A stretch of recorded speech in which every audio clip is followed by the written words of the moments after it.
Yes, it's Monday, and by now we should all know what that means, and if you don't, I'm about to tell you. It's time to talk about Ghost with me, Kev. Hi. That's what the introduction says anyway. It's the title of the show. We are going to talk about the paranormal. That's what we do here. But we do it not necessarily tongue-in-cheek, but we do it with a bit of levity, shall we say. So we have all the usual segments for you today. I'm going to do a paranormal review, so you don't have to do it for yourself, because why would you? Then we're going to tell your true paranormal experiences, and then we're going to head over to the corner, which is owned by the one and only Bekah, and see what dark and detailed things she's found from the corners of Reddit. Anyway, before we do any of that, I firstly hope you're all well, which is the podcaster's mantra, but I mean it. They all lie. I truly mean it. I'm sincere. I mean, they all mean it too, I'm sure. And secondly, we're going to say a big thank you to all of our wonderful Patreons. Now, when you sign up to Patreon, not only do you receive 2 additional shows each and every week, yes, you do, a full extra hour just for Patreons every week. There is over 200 hours worth of Patreon-only content over there, if you like this type of thing. One show of the week is a ramble, where I just talk, and you can see I like to do that. And the second show we do is a paranormal discussion, or we try to do a paranormal discussion. And that's normally me and Bekah, which we release on a Sunday. So you get a midweek ramble, or towards the end of the week ramble. And you also get a paranormal show on a Sunday, where it's just me and Bekah shooting the breeze and trying to talk about ghosts. So it's worthwhile, I think, anyway. So if you like this sort of jazz, head over to patreon.com/we need to talk about ghosts. And when you do so, not only do you get all of that extra content, but I also write a little song with your name in it as a thank you. And we have 4 wonderful new Patreons this week. We have R.S. Friedenberg, Nick Johnson, Feisty Fox, and Kelly Tripovich. And this song is for you, for the guitar is well and truly out. Anyway, this is for you. Oh yeah. We've had people sign up to the Patreon, and I like to sing a little song to say thank you. So here's the following names that's on the Patreon. They're helping the show go and keeping the lights on too. There's R.S. Friedenberg and Nick Johnson, Feisty Fox and Kelly Tripovich. Thank you. I messed up that C7 at the end, but it was a 7th. We did end it on a 7th. Well done, Kevin. Thank you, Kevin. Although the falsetto was a bit dodgy, wasn't it? Anyway, thank you guys for signing up. I hope you enjoy the hour per week of extra content. Tried to make that sound dramatic, didn't I? But it is 4 hours a month. Know what I mean? And there's about 250 hours, if I'm being truthful, over there just for Patreons to binge through. Background noise for when you're painting a fence, putting up a shelf, mowing the lawn, and several other human admin tasks. Anyway, thank you guys. If you want to become a Patreon, head over to patreon.com/we need to talk about ghosts. Right now, let's have a paranormal review, shall we? Yes, it's that time of the week where I like to review something paranormal just for you guys, and then you can decide whether you check it out or you don't. It's that simple. And this is a film we're going to review, and it's one that I would have assumed I'd have done by now, because it's one of my favourite, and I think a deeply interesting occult film, and it is none other than The Ninth Gate, featuring none other than Mr. Johnny Depp, and being reviewed by none other than me. I just wanted to say by none other again. Anyway, if you haven't watched The Ninth Gate already, let me give you a brief synopsis. Now, taken directly from Netflix, it says, an international search for a rare copy of a book brings an unscrupulous book dealer deep into a world of murder, double dealing, and satanic worship. Now, you don't need me to tell you how good an actor Johnny Depp is. I mean, I don't know whether he's like Marmite, or whether some people love or hate him. I think he's majorly loved, isn't he? I think, as an actor. Anyway, but he's phenomenal in this. He plays his part really well, and he plays the part of the sleazy book dealer. Now, within his world, he basically, he'll go into somewhere, and if somebody's got a really rare book, because he deals in rare books, he'll be like, oh, it's only worth £1. I'll give you £2. And the person's like, wow, double, amazing. And then he goes and sells it for 10,000 or something. So he's a bit of a con man in the book world.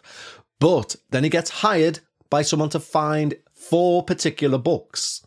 Okay. Now, the interesting thing with these 4 particular books, they're all copies of the same book, but they all have slight differences in. And apparently the legend within the film is, if you find the correct version of the book, you're able to summon the devil himself and make him do your bidding. But it gets more complex than that. And you'll see why when you watch the film. But it doesn't rely on jump scares, this film. It's very, what's the word I'm looking for? Cerebral. It's very cerebral, like the sort of storyline throughout. And there's a lot of character turns in it. That's not a spoiler, but like where you expect someone's nice and they're not, or you expect someone's not nice and they are. There's lots of that going on throughout, but you can kind of never guess who's who. That's not a very good description. But my point being is it's an excellent watch. And if you're into the occult, if you're into the paranormal, if you're into, not an override, if you're not into gore, the way there's like a lot of horror films which are just gore and splatter and people with axes and people getting hung and all that carry on. If you're not into all that, but you're still into the paranormal, this is an excellent film because it's not a gore fest. It is a very dark film. In fact, I'll go as far as to say I am not surprised because, curses, etc., they're all up for debate anyway, aren't they? But, as you know, I done a Talking Heads piece for the series Cursed Films 2, where I covered Rosemary's Baby and the alleged curses around that film, because there's that whole idea when you try and expose the devil, he tries to find a way to stop it all, to stop production. And that's why they say in The Exorcist, all this happened. And when we were filming Rosemary's Baby, all this happened because the devil was trying to stop production, because apparently the devil doesn't want you to point out the fraudster that he is. Why he's asked, I don't know. But I'm surprised given how dark the detail is in this film and what the topic is. And there's, subjects of conjuring him up and how you go about it. I'm surprised there are no stories revolving around this film in the way there are other great occult films like The Omen, like Rosemary's Baby, like The Exorcist. This film should be cursed, I think. And what a strange statement to make, but I do think this film, I might have a look after I've said all this and get my eye wiped and it'll say, oh, it's one of the most cursed films ever. But either way the cat jumps, I will say this. If you want 2 hours worth of occult entertainment, you could do a lot worse than heading over to Netflix and press and play on the film The Ninth Gate. So for me, it's one of my favourite little occulty type films, and it's definitely 2 thumbs up to the sky. Hooray! It's time for my favourite part of the week, and I mean that. It's where I get to read out your true paranormal experiences. Now, as long-time listeners of the show will know, I don't proofread these emails before I read them for 2 reasons. 1, I want my reaction at the end of saying the email to be genuine. If it terrifies me, I want you to know. I don't want to edit it down and then act surprised at the end. So I don't know what's coming in these emails, and that's why I really enjoy doing them. Anyway, you will also know, and class this as a shout out again, if you've got a paranormal story, I say this every week, send it in to contact@talkaboutghosts.com and I will feature it at this point. Now, I say that every week. One of our listeners got in touch and said, I've sent you an email twice, and that's bad of me because I'm really, really shit at admin, in terms of like, have I read that or have I not? And so I've missed this twice, so that's just slap on the wrist for me. But please do send in your stories. contact@talkaboutghosts.com. Anyway, the listener has got back in touch and said, yeah, I've sent this in twice. It's all right if you don't want to read it. And I was like, I'm really sorry. I'm just crap as a human being. I'm going to read it out this week. And so this week, we're going to read that story. Okay? Now, they wish to remain anonymous.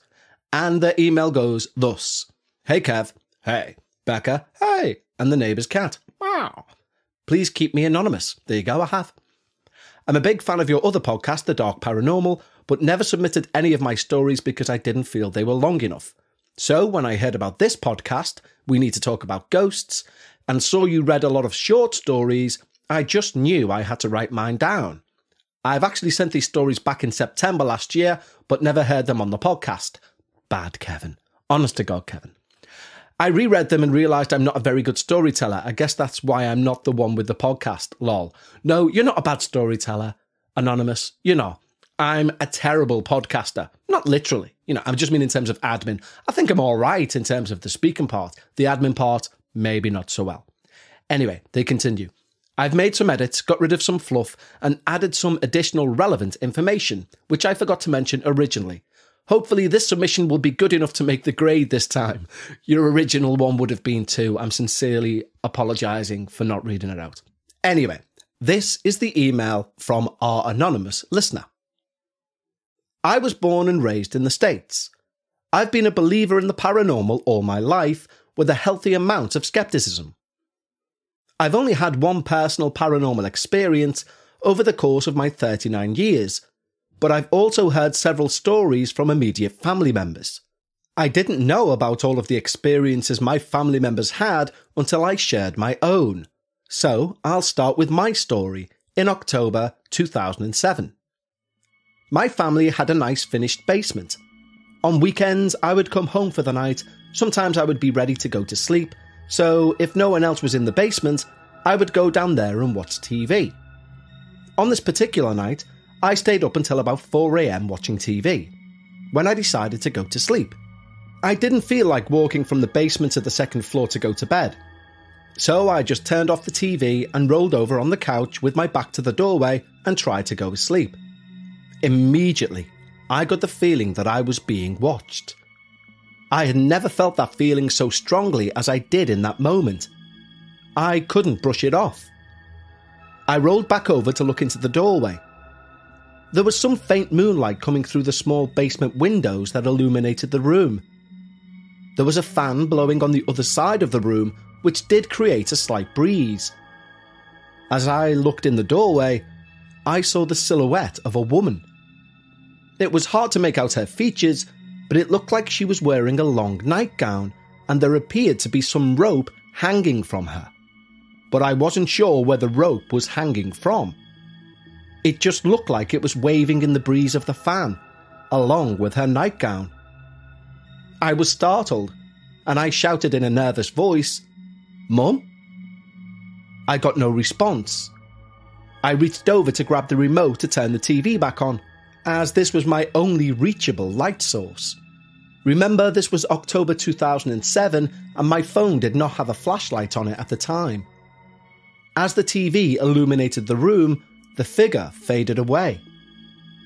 I had to quickly walk over to that same doorway so I could turn on the room light. I turned off the TV and had to run through that same doorway so I could go to my room and get some sleep, or at least try to. But I couldn't sleep after that. I told my mum about this and what I saw, and she said, "I believe you. I was afraid of this." I said, "What do you mean?" She then went on to tell me that the lady who lived in the house before the family sold it had hung herself in the home. I had no idea until that moment. I was creeped out and never stayed up that late again. I asked her if she'd ever experienced anything like that, and she said she did once. She said years ago, when we lived in a different house, and my siblings and I were just small toddlers, she was raking leaves in our front yard with her back towards the front of the house, when suddenly she was grabbed by the shoulders and spun around to face the house. She claimed she heard a woman's voice shout, "Go check on the baby." My mum immediately ran into the house and was able to stop my younger brother from climbing out of his crib, a fall that likely would have harmed him very badly. My mum said she knew we had a ghost in the home at that point, but she also knew it was a benevolent spirit. The stories don't end there. I'm the oldest of 7 kids. For privacy, I'm going to call my youngest brother Tim. When Tim was 6 years old, I was 17, and we shared a room together. My brother Tim was the coolest little kid, and we all adored him. Our friends all adored him, and he knew it. He was the little brother that you didn't mind having as a tag-along. So when Tim woke me up at 2:30 a.m. one night and asked me to send my weird friend home because he woke him up and wouldn't stop staring at him, I believed him, even though I saw no one else in the room with us. This was completely out of character for Tim, and he knew he didn't need to do anything like that if he just wanted attention from me. As far as I was aware, that was the only time Tim saw anything strange, and I simply said, "Okay, time to leave, bud." I assume the entity left because Tim then said, "Thanks." He then walked around something that wasn't there, like passing by someone who was walking out of the room, crawled back into bed, and went to sleep. My younger sister, I'll call her Kaylee, when she was 3 years old and just learning to form sentences, she would talk to a man who lived in her wall.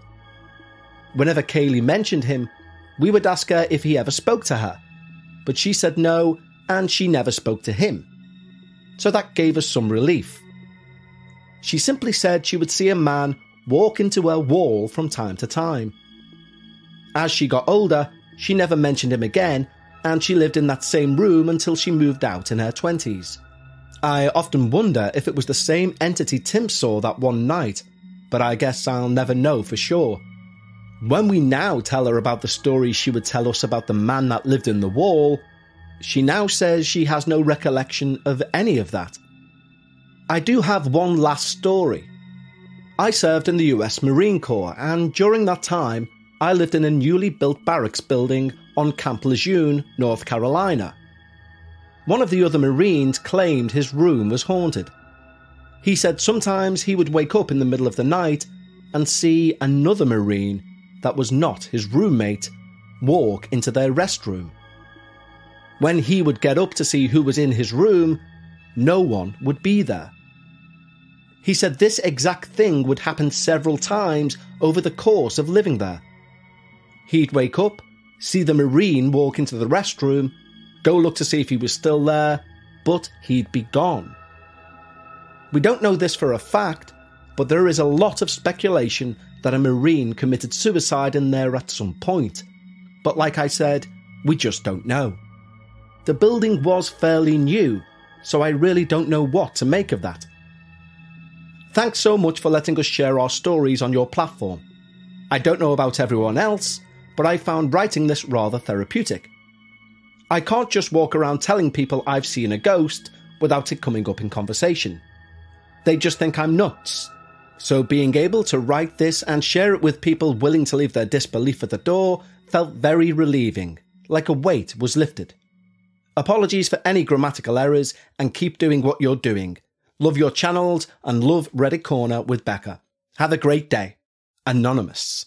Well, thank you so much, Anonymous, both firstly for your patience and secondly for those stories, because they are amazing. I've literally got that vision in my head of a woman stood in a doorway with a rope hanging, we now know, from her neck. So that's bloody nice, isn't it? That's terrifying. That is truly terrifying. And your brother with the old, can you do me a favour? Can you get rid of your weird mate who's staring at me? And when you say, okay, I'll go along with it, just please leave, he then walks around this figure. No, just got a shiver down my spine thinking about that. No way. But thank you, Anonymous. And you know what? I don't really think about that. Like, thank you for the lovely comments and words at the end. But I don't really think about how, how it must be to feel like, shit, I've seen a ghost, I can't tell no one. And the job that podcasts like mine, and there's plenty of them out there. But, it must be a relief for some people to just be able to be like, I'm going to write this down and send it in and someone's going to believe me. I can't fully grasp that because I believe everything. And I will happily say to people, I believe in ghosts. Tell me a ghost story. I've got loads for you. Do you know what I mean? And I'm not asked if people think I'm a nutter. So it's an interesting perspective that I've never really thought about, those kind words you've said at the end. And, I'll extend that out to all paranormal podcasts who do a similar thing that I do. So well done, team. Apparently we're given a platform for people to share their experiences. So to all my fellow paranormal podcasters, long and wide, keep doing what you're doing. Let us give these people a chance to speak their truth. Sorry, speak their truth is from this fucking... We're watching this Married at First Sight Australia, right? And I would never watch reality TV, but I'm a bit hooked on it because Becca started watching it. I was reading something and kept like flicking my eyes up at the TV. And then I got an opinion on it. And then I was like, okay, we can watch another one. And now I'm hooked to the fucking thing. And they use phrases like, I'm going to speak my truth and things like this. And, you know, or, I'm going to hold you responsible for that. You need to own this. You know, all phrases which you make you go, ugh. Anyway. But anyway, thank you, Anonymous, for your wonderful, terrifying tales. And I think this is a fitting time for us to head over to that corner, which is owned by the one and only Becca. I called her Rebecca last week. She didn't like that. So, over to Becca's Reddit corner right now. Ladies and gentlemen, now it is time for Paranormal Reddit Corner with Becca. Okay, so it's that time of the week. It is my favourite time of the week. I know I say this for everything, but I truly mean it when I'm in your presence. I don't believe you. I don't believe you. You're telling lies. I don't believe you. I don't believe it. How are you doing? Yeah, I'm okay. How are you? I'm okay. How's your corner? It's fine, yeah. Yeah? We went off for tapas last night, didn't we? We did, yeah. Did you enjoy it? I did, yeah. It's very good. I was all right with it. Just all right? Just all right. I didn't feel too great when I come back, if I'm being honest. It might have been the 4 litres of Coke that I drank throughout the night. And the 2 coffees. And the 2 coffees, yeah. So it was up till about 2 a.m. Might it be that and not? It might be that and not the food. I mean, very much as well, with tapas we shared everything, so... Yeah, and you feel all right. Yeah, fine. Yeah, so yeah, maybe it was just the copious amount of caffeine. Yeah, you really need to stop liquid. ordering a pint of Coke every time I have a drink. Yeah, I do, yeah. It's a very good point. It's a very good point. I really do. So you're wearing more or less all black. So you're in the mood for a sort of a spooky tale. You're feeling quite spooky and getting that vibe. That is not why I wear black. Well, why do we both wear black? Oh, we turn, like, do you think, you know, the way, like dog owners start to look like the dogs and vice versa? Do you think that we both inadvertently are trying to dress like the cat? Like, as in, because she's black with white socks. Well, we haven't. Maybe we need to get white socks. Well, you did buy us black socks that look like cat feet. Yeah, it was adorable. It was adorable, yeah. And you wear them. Do you remember that time when you FaceTimed me from Saudi Arabia and I was lying on the couch here watching TV and you were a couple of hours ahead? You were in bed and you were like, guess what I've got on? And you pointed the camera at your toes and I was like, so do I! And we were like, they were quite cute, though thousands of miles apart. Yeah, they were adorable. We were adorable. And then you went into the bedroom and the neighbour's cat was there and she was stretching out a little paw, wasn't she? Yeah, as if to say like, so am I. Yeah, look at mine too. In our mind, anyway. Yeah. So, we are, of course, in your Paranormal Reddit Corner. We do have to say a big shout out to someone this week. I said we were going to save it for Reddit Corner. And it's one of our Patreon's wives. It's Anthony's wife, the chairman of the board. Those who've been with us since day one. There once was a tier on Patreon where you could pay a certain amount and become the chairman of the Ouija board. So you're like chairman of the board, but chairman of the Ouija board. I understand. Yeah. And then we got rid of that tier. But it's the first member of that was Anthony. Okay. And anyway, his wife is currently fighting cancer at the minute. Oh. And listens to the show. And she's putting up, obviously, the bravest of brave fights. Mm. And he said if you give her a shout out, it'd like make a day. Oh. So I've asked her her name, but he hasn't got back yet. Right, okay. So currently, unfortunately, she's just known as Anthony's wife. Okay. But I'm sure that... Go on, Anthony's wife, you got Anthony's this. Wife, you have got this. We know, we believe in you. We've just high-fived, but... We're rooting for you, Anthony's wife, very much. Certainly are. And also for you, Anthony, it's never easy for the family either. But you know what? We think you've got this. In fact, we know you've got this. Come on, guys. So, this Reddit Corner's for you. Yes, it is indeed. Consider this a dedication. It is a dedication.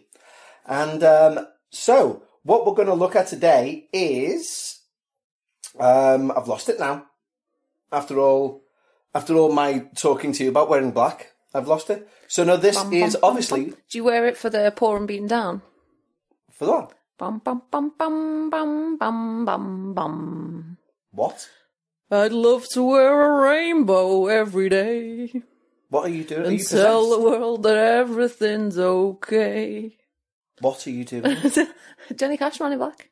Oh! Why, What's the downtrodden bit you're on about? So basically, obviously, as you know, Johnny Cash was the Man in Black. Yeah. But he wears it as a representation in the song Man in Black. He wears it as a representation for basically all the negativity with people in the world. Like, I wear it for the thousands who've died, like in wars and things, believing that the Lord was on their side. And he wears it for a lot of people. And he says, but until we start to making you make a few things right, you'll never see me wear a suit of white.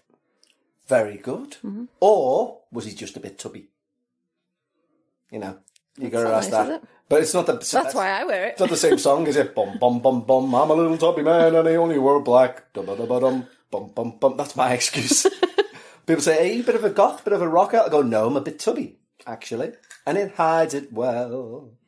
Anyway, if you can hear a crunch, that's because obviously the neighbour's cat, there she goes, has decided, record, the microphone's out, is it? Where's my drum? Anyway, today's experience from Reddit is called can't speak. My parents... Why are you saying the title? It's my job. That is your job. I'm going to hand this over to you. But it's only from 9 hours ago, so it's fresh off the Reddit's press. Okay, super. So this is in Ghost Stories? This is within the subreddit of Ghost Stories. Okay. Welcome to Reddit Corner with Becca. Thank you. The title of this story is My Parents' Haunted Neighbourhood. Oh. Interesting, not house, neighbourhood. Neighbourhood. In my hip kind of literal neighbourhood. Ghost town. A literal ghost town. Well, let's see. Well, we've no idea. But anyway, let's find out. Let's begin. Will you pipe down? I can't. I'm desperately trying to begin again. I've had 3 coffees. What do you want? Why have you had 3 coffees when you had so much Coke and coffee last night? Because I did think that, actually, when I woke up and I felt a bit ill because I had so much caffeine, I was like, I shouldn't start with the coffee. But it's not even noon yet. You've had 3. Yeah. And I've just had that mushroom coffee dropped off by the postman, so I've made one of them. Right. May I? Yes, and immediately after that, if you don't mind pressing 2 9s on the phone and get ready to press the 3rd, just in case I keel over from a cardiac arrest. But anyway. Let's begin. My parents live in a community in the desert of southwestern US. After graduating college, I spent some time living at their house, going through the misery of unemployment and applying for jobs. Being away from the city, their neighbourhood can get really dark at night, especially when there's clouds or no moon. Yeah. This neighbourhood has had some issues with the paranormal. People have posted on the Facebook community page asking if anyone has had strange experiences, with the comments on the post blowing up with people sharing encounters. I think we need to see that. You okay? Did you hear that little squeak? That's Sorry, the cat mid-story. She must have seen something. But, she's freaked out by the story. But anyway. Dogs barking and growing at entities not visible in the house. Growling at entities. I'd imagine. Not growing at entities. Sorry, did I say growling? Sorry, growling. Yeah, sorry. The dog's 7 foot. It must have seen an entity. Sorry, yeah. Dogs barking and growling at entities not visible in the house. Silverware and dishes going missing over time, only to later find it mysteriously in their attic. Shadow figures, etc. I think we need to see this thread. It sounds very it does sound very good. Also, I do like the way they described it there. Items going missing over time. Like, it's like partially material. Like, is that plate there or not? I can't tell. That's not what they mean, and you know it. I know, I'm being facetious. Don't be a tit. Oh, fucking hell, Becca. Jesus. Don't expect that from someone with a master's degree. It's common slang like maybe, but not you. Will you pipe down? Sorry. Go on. One night, I was alone at their house watching TV. My parents were gone on vacation back east. My parents have this odd cat, who is the living definition of scaredy cat. Even though it enjoys going outside, the cat won't go unless you're out there with it. Aww. If you go back inside, the cat will immediately be cowering in the windows, begging to be let in. Oh. Well, leave the door open for a second. Why are you closing the door immediately after you odd. Yeah. As I was watching TV, the cat comes darting past my feet to the sliding glass door that opens to the backyard. She was in the low, sneaky position cats get when they see something they want to hunt/attack. We've seen that before. We call it sniper mode, don't we? Literally, like, dead low on the ground, like proper sniper. Belly to the floor. Yeah. She was frozen and fixated on something in the back corner of the yard. Out of curiosity of what the cat was seeing, I opened the sliding glass door and let it out. The cat immediately runs up to the bushes in the corner of the yard and stops, still in the low, sneaky position. I walk outside, wondering what in the world is going on. This was one of those dark nights without a moon in the sky, making it difficult to see anything except the outline of the bushes. Suddenly, an orb of bright yellow light flies out of the bushes about the size of a softball. The orb goes up and over the cinder block wall into the neighbour's yard. Both me and the cat jump out of fright. I run back inside, being filled with the familiar dreaded feeling of being around something paranormal. Collecting my courage, I grab a flashlight and go back out to see if anything was there and to find the cat. Well, if you'd left the door open, she could have got back in, couldn't she? Apparently, yeah, anyway. I go back to the corner of the backyard and see nothing in the bushes where the orb came out of. I search the whole yard and can't find the cat, who is also too little to jump the cinder block walls. That's what you think. The whole time being outside again felt wrong, like I shouldn't be there. I went back inside and waited a couple of hours until the cat showed up in the window, still in a state of panic. I knew I saw something with this experience because it was this weird little cat who brought my attention to it.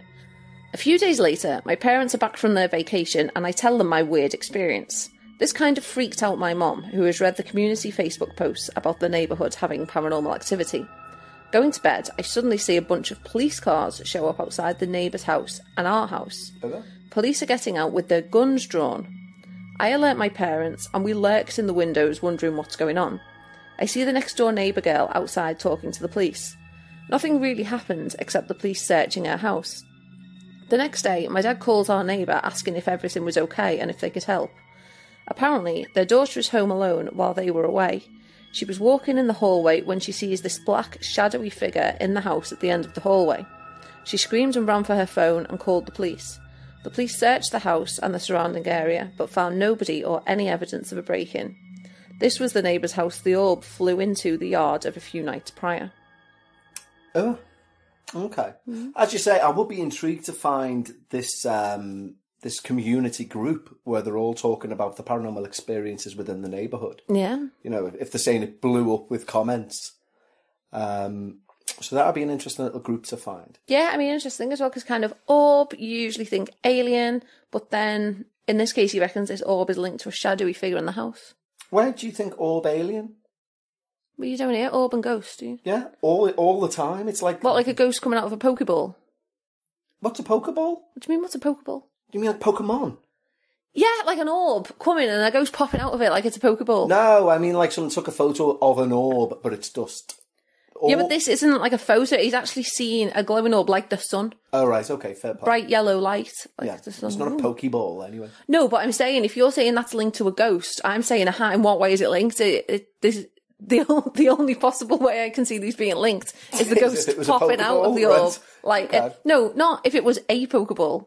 Let's not get too confused. If it was like a Pokeball, where the ghost is inside the orb flies, wherever the orb lands, the ghost pops out. Okay, so you didn't think there was like a young teenage anime lad, like behind the fence going, go, super ghost, and throwing a ball to the floor, like they do in Pokemon?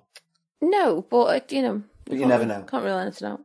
Hey, did I tell you this? Hey, did I tell you this? Hey. Speaking of the police, I used to really enjoy, before my dad got new windows put into the old house that we lived in, right? And he got those windows, annoying ones, where like they push open from the bottom, so they go up, like they lift up as opposed to opening right to left, they open down to up.